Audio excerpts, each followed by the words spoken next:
what? You guys are a dynamic duo. Welcome back, Amazon. I'm so excited to have Isabelle Lucero. Yes. Lucero. Lucero. On the show today. So excited to have you on. She is a best-selling author, giving books to readers for every mood. She's a military wife, mother of 3, an avid reader, and loves connecting with her readers. Welcome. Tell us a little bit about yourself. Thank you. So, like you said, yes, I've been married to my husband. We're coming up on our anniversary on the 15th. We've moved around quite a bit. And I started writing maybe in 2013, 14.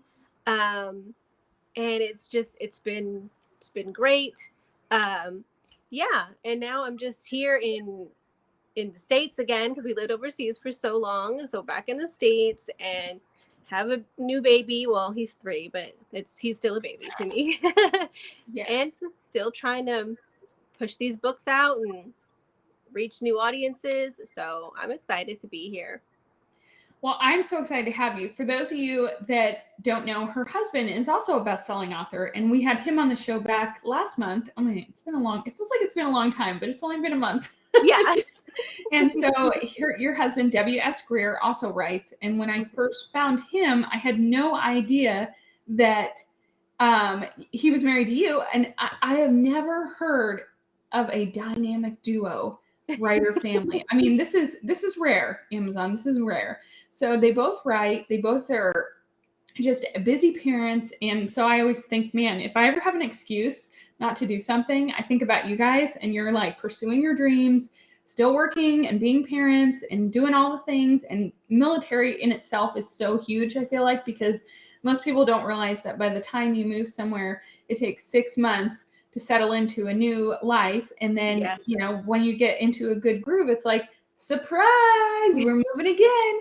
And then It's such a disruption to even just the flow of everything, just getting settled. And then I didn't realize until we got older, and I also was a military wife for a long time, is that it is really hard to make friends as a grown-up. Oh my gosh, very hard. It's extremely hard. Like here, I'm just like, how do I do this? I don't remember how to talk to people. I know, and it is so hard. And so having this book community and this, just an escape, I feel like you provide amazing books for, like you said, all kinds of moods, all kinds of readers, and you write outside the box, and you write romance. And just what made you get started to write romance? Well, I've always been a reader my entire life. I was reading books constantly, and it was actually more like romantic suspense that I was reading, stuff like that. And then whenever I first got into the indie world, and I realized what that was when I was finding Kindle books on Amazon, it was actually 50 Shades of Grey, which I think was the case for a lot of people. But I started to find all these books, and I was just in love, and I was devouring them. And I got to this point where I was like, can I write a book? Could I write my own story? Maybe. And I was almost embarrassed to even talk about it, because I thought, is that weird? Are people gonna be like, you can't write a book? Because in my life, I'd never really thought of it as being a possibility, publishing yourself. So whenever I did find the indie community and authors who were talking to their fans, talking to their readers, and kind of learned a little bit more about it, I was like, yeah, I'm going to do it. So my first book was actually romantic suspense. And then after that, it was erotic romance. So I went straight deep into that, and had so much fun. And I met so many people, and readers were messaging me, and I was getting all of this love, people who were loving my characters. And I was like, this is amazing. And you are so loved and respected in this space. I don't think you even realize. I've come across so many other authors, and I always say, what are you reading right now? What are you loving right now? And your name is always dropped. Even one of my good local friends is like, oh, I love her books. And I don't know if you know that, but you're a big deal. No, I didn't. But that makes my day. I love that. No, you do a really great job. So you've always been a reader. What kind of things do you like to read? Well, I do read romance, of course. I love it. I love the feelings and the getting, the giddiness and stuff like that. I still love suspense. I love thrillers. I love the twists and the surprises. Um, but I mean, I read a little bit of everything. I also read fantasy. I've read some sci-fi, not a lot. Uh, but yeah, I'm YA stuff. I read it all, but um, I think romance is what I'm really, really into now. I'm just like constantly every day reading that. So That is awesome. So you have your Escort series, which was your first series. Was that your suspense? oh no, that's the erotic Okay. romance. So I have the first book here. Okay. Um And so that's your, I was going to say, that doesn't sound suspenseful. That definitely sounds no, steamy. it's Escort. it's steamy. Yes, no, this was my second book ever written. And I did not expect it to do what it did. Um I don't even know how it happened, to be honest. Like it hit all the right people at the right time. The big bloggers, Yeah. people were talking about it in groups that I didn't even know existed then, and it just started to like climb up the Amazon charts, and it was it was insane to me. I was like, "What's happening? I don't understand." And it was, I mean, it was loved for many, many years after that. People were like, "Are we getting more? Are we getting more?" And I was like, no, no, like I just had the 3 books planned, and it was actually years later because people had been talking about it for so long that I was like, maybe I should write like an extended epilogue of sorts, which is this one. Okay. Sinfully Um, Ever After. yes, so it was like I needed to bring the gang back basically, and just kind of see push them forward more in their lives. What are they doing? Um, and yeah, but yeah, it's definitely erotic romance. Was that the point when you realized, okay, yes, I can definitely write a book? I can definitely do this. Yeah, it was because the first book, I mean, I didn't know anything about anything, you know what I mean? Promoting, marketing, and all that stuff. So we didn't really reach a lot of people. But when Living in Sin came out and it started to reach so many people, and I just kept getting messages about it, I was like, oh, people are interested in my words, in my world that I've created, these characters. And some people are just so encouraging, and they just, you know what I mean? They just say like the right things, like where you're like, oh my gosh, like something Yeah. that you might not even think of as a big deal, like has touched them in a way, you know. And so yeah, I was like, oh, I can't stop. I mean, and I love it. I mean, even if there wasn't many people, I mean, I just love creating these worlds. Well, you can tell you have a gift for it. So let's talk about your Kingston Brothers series, Okay. because that's a super fun series. And I have the first one of that one, On the Rocks, right? Okay. Hmm. Awesome. So this one, where did this series come alive? I think I have another one on Kindle too, which is Against the Rules. So Oh if you yeah. guys are Kindle or e-reader fans, she's got you covered. If you like, and also I am a huge paperback girl. So these are beautiful books and just amazing quality. So either way, Isabel's got you covered. Yes, thank you. I wrote On the Rocks. I want to say part of it was whenever my husband was deployed last time, and so I had just had, the baby was like 1, and I was like relying on my teenagers, like, just can you watch him for a little bit? Let me just get some words in. I have to write this book, and I loved it so much. I fell in love with that story. Um, because I can't remember what I had put out last. It might have been Sinfully Ever After. Um, and I was like, what do I want to do next? I need a whole new, cast Well, of characters. Yeah. And when I started with Royce in London, I was just like, oh my gosh.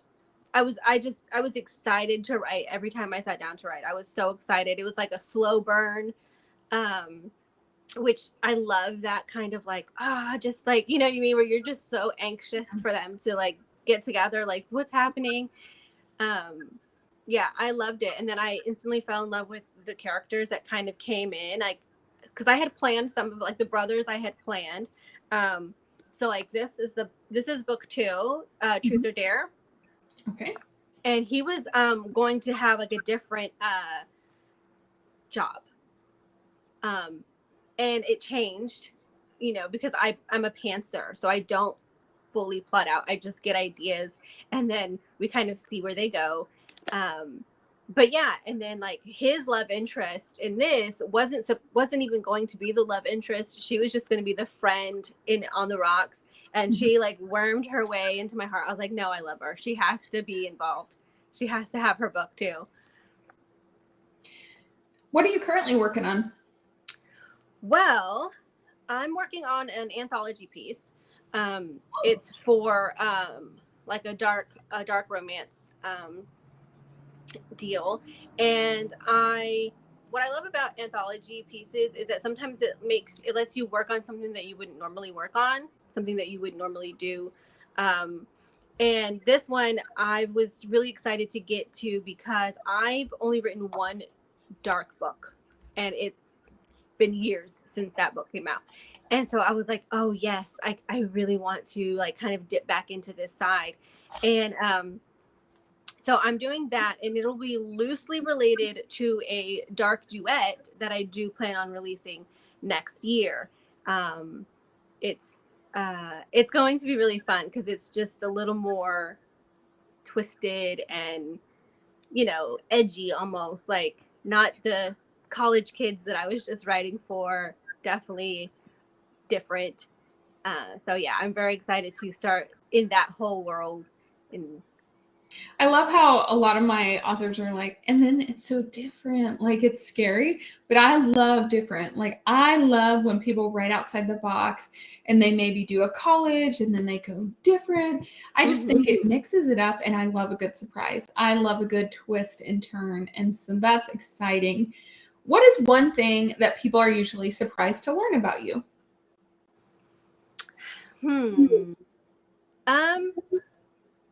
I mean, I guess I don't know if this would be a surprise because I feel like it's very obvious that I'm shy, but maybe not. Maybe not. Maybe if you read my books, you're going to be like, she's not shy. Look what she's talking about. Look what she's writing about. But I am. I'm very like introverted, and I kind of keep to myself, and like I have to inspect the, you know, area before I feel like fully comfortable kind of just throwing myself into a group of people that I don't know, conversation, like that kind of stuff. So I'm very like, but once you get to know me and we talk and like I feel comfortable, you'll be like, oh my God, I can't get her to shut up. Like she's so like talking about everything. But no, I'm pretty quiet. I don't know. I just keep to myself. I think I was surprised because on TikTok you're so serious. I love your TikTok, by the way. If you guys don't follow her on TikTok, you definitely should. But you are so serious and spicy on there, and then in real life you're so down to earth and humble and fun. So you're such a joy to interview.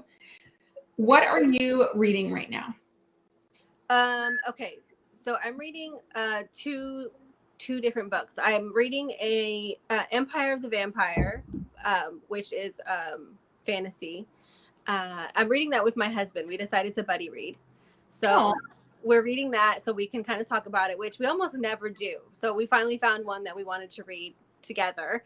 And then on my Kindle, I'm what am I reading? It was just, I think it's a Jessica Hawkins book.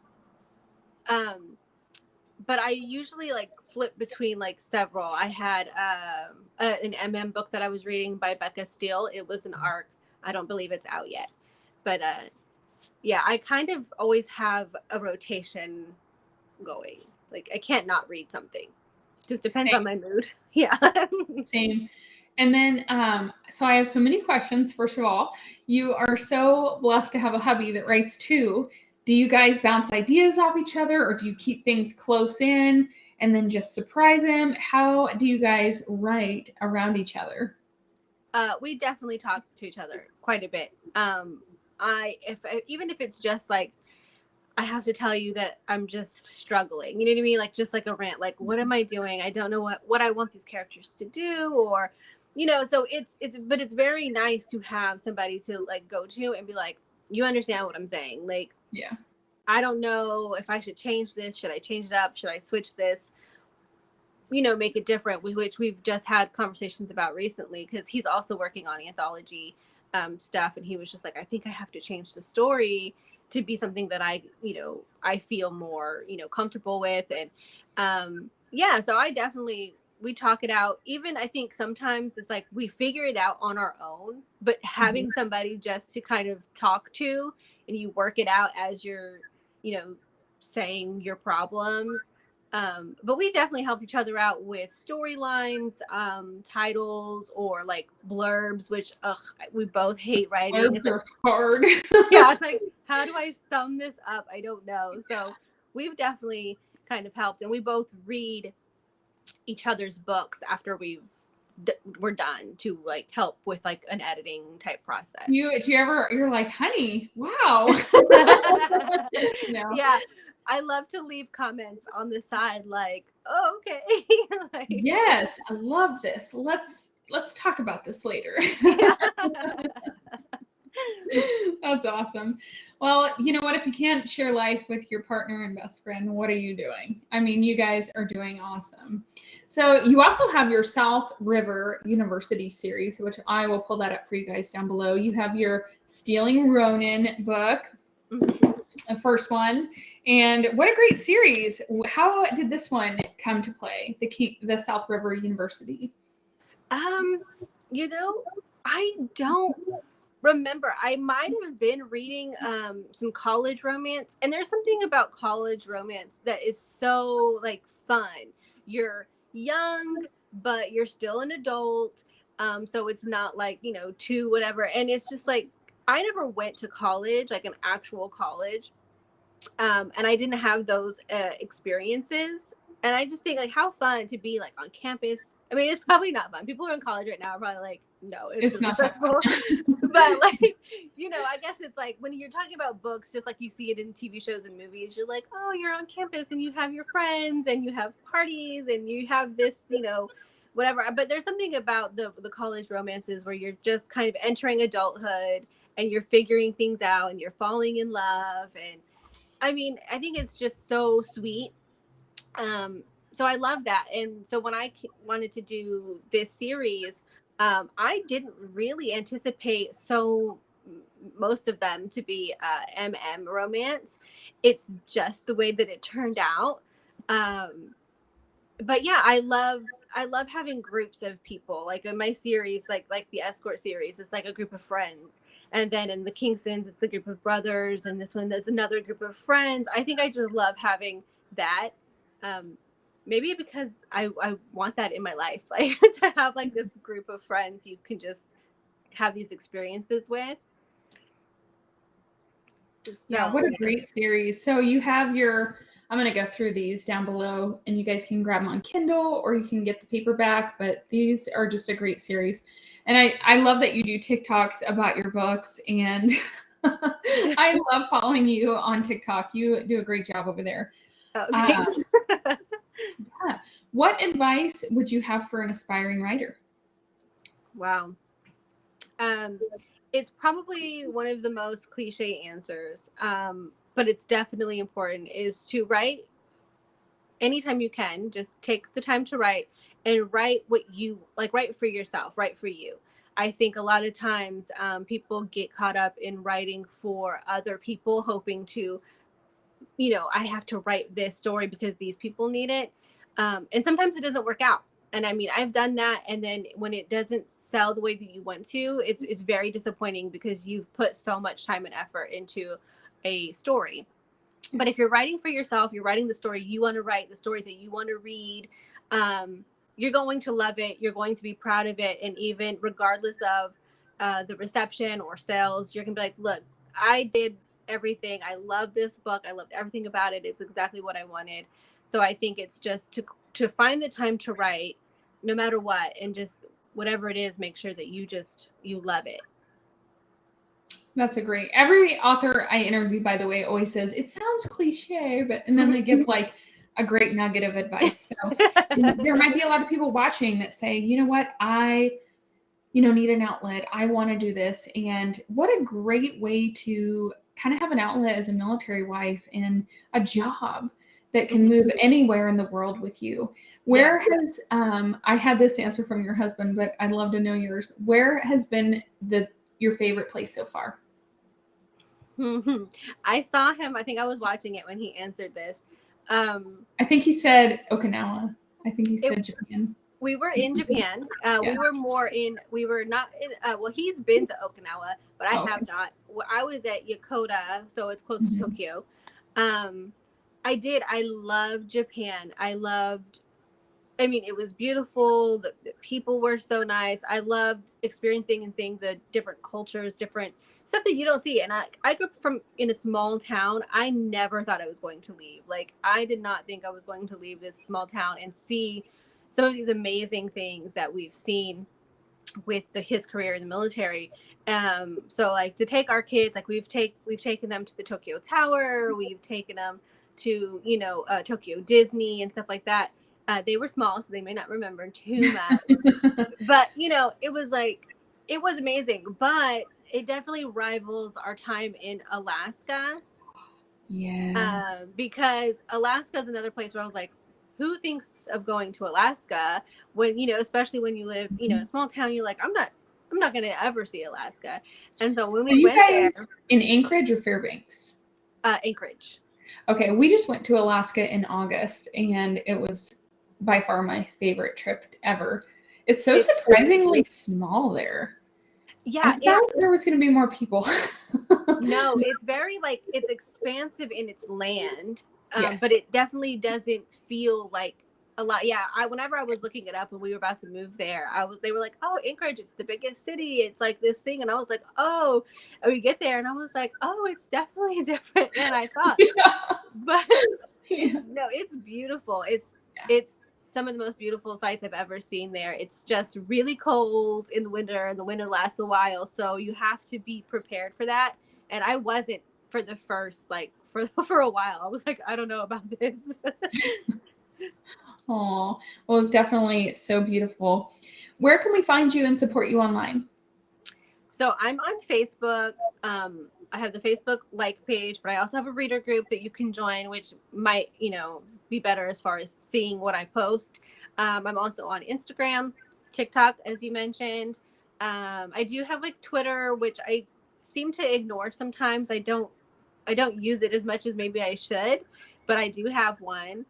But I'm anywhere. I have my Amazon page too that you could follow, and BookBub, and absolutely follow Isabel on Amazon. And it does really help if you leave reviews. If you've enjoyed one of her books, hopefully leave her a lot of love and stars. But I know it does really help our authors. I forget to review books. I just kind of devour them and then I'm like, oh, I'll get to it. And I just realized that's not going to happen. So I've started getting really better at reviewing. So that does help. If you guys watching can just leave a quick review, that does help. Awesome. Well, thank you so much for joining us on the show today. This was so nice and just really enjoy your work and cannot wait to read more. Thank you so much. I appreciate it. I loved being here. So thank you so much. Awesome. Well, stand by just 1 minute. I'm going to wrap up Amazon. Come back on Monday at 1 p.m. We're going to have more authors next week. And don't forget to hit that follow button and follow along. We'll see you next week, Amazon. Bye.